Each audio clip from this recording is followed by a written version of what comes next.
Hello दोस्तों, तो देखियो यहाँ सबके देखाबो जा रहल छी मसालेदार आलू और बीन्स के सब्जी केना बनै छै। तो देखियो सब सब्जी सबके काट लेलिए। सबसे पहले ई बीन्स के बढ़िया से पातर पातर काट लेलिए। इम्हर आलूओ काट लेलिए, ठीक छै। और इम्हर बगल में एगो टमाटर काट लेलिए, ठीक।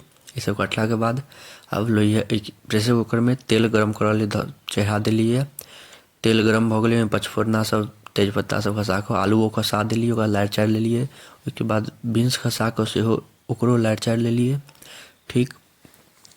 लारि चारि के बाद हल्दी नमक खसा लेलिए, एकरो लारि चारि लेलिए। अगर एकर स्टेप बाय स्टेप ब्लॉग देखो के है, रेसिपी देखो के है, तो हम ब्लॉग डालि देने छी, अहाँ सब जाकर जरूर देखब। बहुत मस्त ब्लॉग छै, अहाँ सबके बहुत नीक लागत। एगो टमाटर डालला के बाद इहो धनिया पाउडर मिर्ची पाउडर मसाला डालला के बाद बढ़िया से लारि चारि लेलिए। अब देखियो कनिक 5 मिनट तक भुजबै, भुजा जात बढ़िया से, तो एक बाद में पानि डालि देबै। एहि हिसाब से पानि डालि लेब। ओहिके बाद फिर बढ़िया से लारि चारि लेब, ठीक। ओहिके बाद प्रेशर कुकर के से ढक्कन लगा देबै। 3 सीटी मारऽ देबै। 3 सीटी मारा जायत तऽ आराम से बनि के रेडी भऽ गेल। एहिमे गरम मसाला डालि लेब और मस्त खायब, एक नंबर सब्जी लागत। अहाँ सब एक बेर घर पर जरूर ट्राई करब। आ एकर रेसिपी ब्लॉग हम डालि देने छी, अहाँ सब जाकर जरूर देखब। धन्यवाद।